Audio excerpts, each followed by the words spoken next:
Bura Gəncənin daş yaddaşı, ruh daşıyan torpağıdır.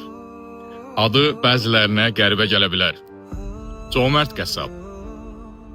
Qəssab idi, amma elə belə biri yox. Ət kəsəndə deyil, ədaləti paylaşanda məşhurlaşmışdı. Deyirlər, ət kəsəndə bircə cümlə deyilmiş. Əli eşqinə, nə artıq, nə də əksik. Deyilənə görə çox sadə bir adam imiş, amma içi bütöv imiş.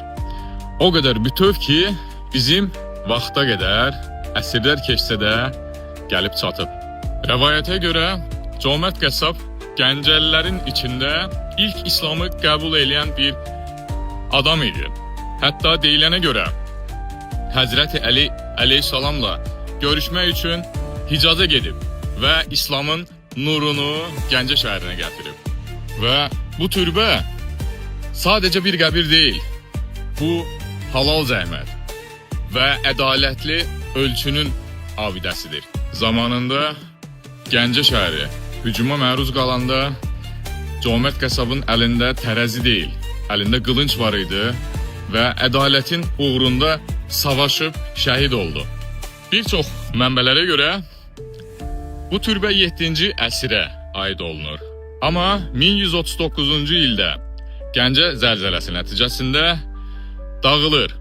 Sonra 13-cü əsrdə insanlar, yerli sakinlər tərəfindən yenidən qurulur, yenidən yeri bura olur və ən son 2004-cü ildə Heydər Əliyev fondunun əsasında yenidən gözəl bir türbə qurulur və gördüyünüz bu hala gəlir. Bugün isə bu türbə yenidən nəfəs alır və sən də cömertliyin və dürüstlüyün abidəsi olmaq istəyirsənsə, Cömert qəssabı unutma, hatırla. Çünki adını tarixə yazmaq üçün böyük bir hakim və ya general olmaq məcburiyyətində deyilsən.